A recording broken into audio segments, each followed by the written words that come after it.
Est-ce que vous avez déjà entendu le mot Sangikhan, le site de Sangikhan ou peut-être le musée de Sangikhan? Sinon, regardez bien cette vidéo.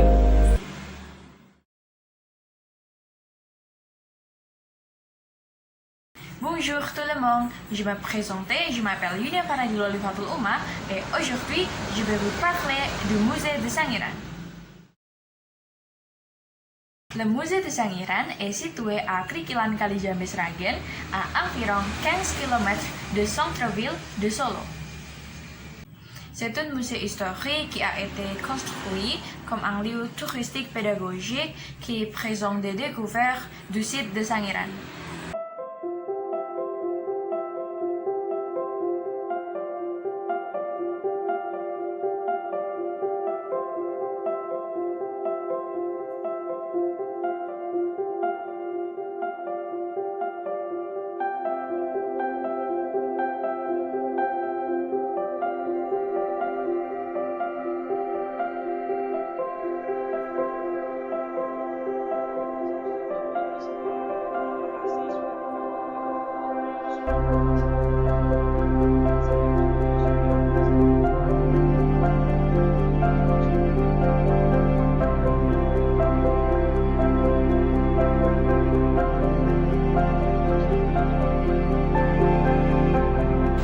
Attends, le musée de Sangiran et le site de Sangiran, quelle est la différence?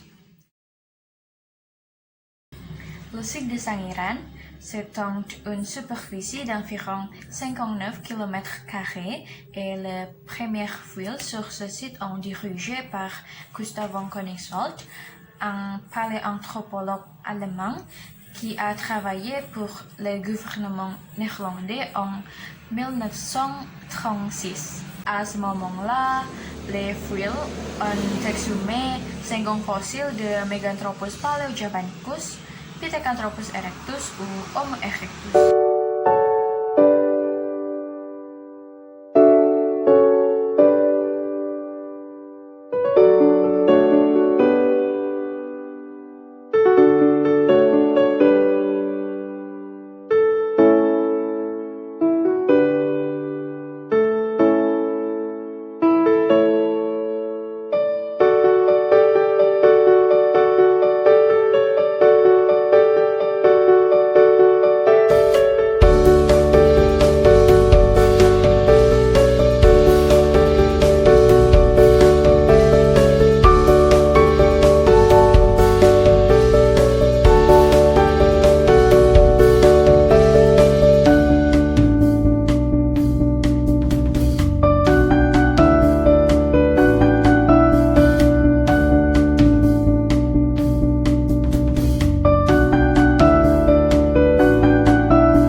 Occupé depuis 1,5 million d'années, Sangiran constitue l'un des sites clés pour comprendre l'évolution de l'homme et il a officiellement intégré la liste du patrimoine mondial de l'UNESCO en 1996.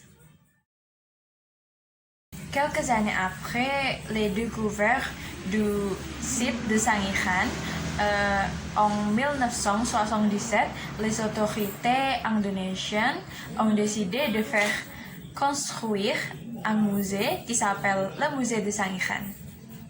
Donc maintenant vous connaissez Quelle est la différence entre le musée de Sangiran et le site de Sangiran? Le musée de Sangiran est divisé en 3 halles. Dans la première halle, vous pouvez trouver les informations sur les premiers animaux et tombes qui vivent dans la région de Sangiran il y a plus d'un million d'années. Et puis dans le deuxième halle, vous pouvez voir les fossiles découverts sur le site archéologique de Sangiran. Et puis dans le troisième halle, vous pouvez regarder des films reconstituant le mode de vie des hommes préhistoriques.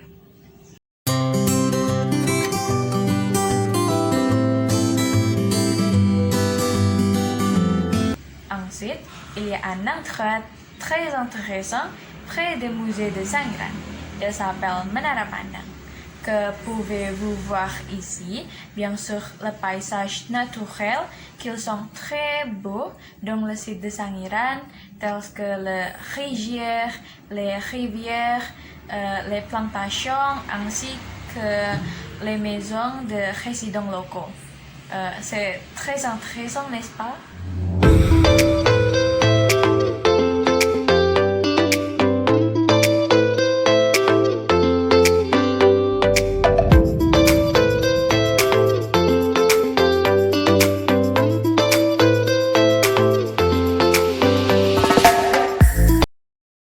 Le musée de Sangiran est ouvert du mardi au dimanche de 8h à 16h, mais depuis le PPKM Java Bali jusqu'à maintenant, le musée de Sangiran est toujours fermé.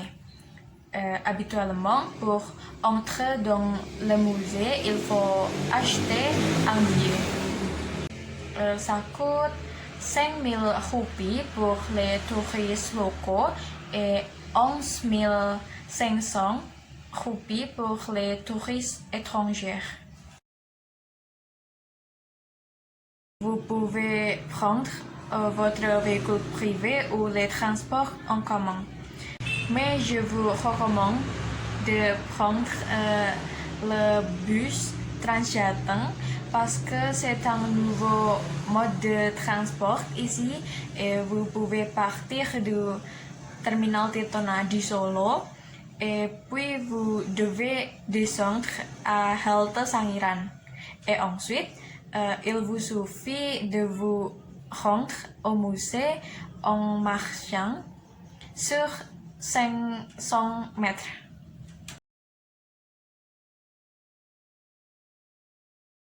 Lorsque vous visitez le musée de Sangiran, vous devez respecter plusieurs règles. Par exemple, ne soyez pas brouillon parce que cela peut déranger d'autres visiteurs. Et puis ne touchez pas et ne vous asseyez pas sur la réplique fossile. Et puis ne pas apporter d'objets tranchants et d'alcool, bien sûr. Et surtout, ne jetez pas de déchets. Je trouve quelques problèmes de ce musée tel que numéro 1, il y a une différence dans le prix de billets pour les touristes locaux et touristes étrangers.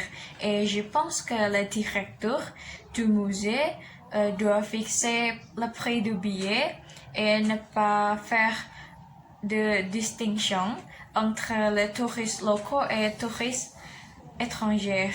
Et numéro 2, même si le musée de Sangiran possède déjà des comptes sur les réseaux sociaux comme Instagram et puis YouTube, il existe encore peu de publications sur le musée de Sangiran.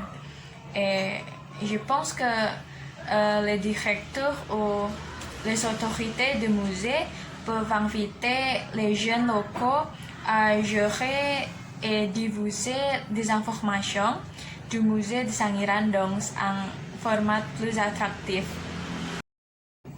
Le musée de Sangiran est un musée historique en Indonésie que nous devons connaître et protéger. Alors, après l'ouverture du musée, allons-y!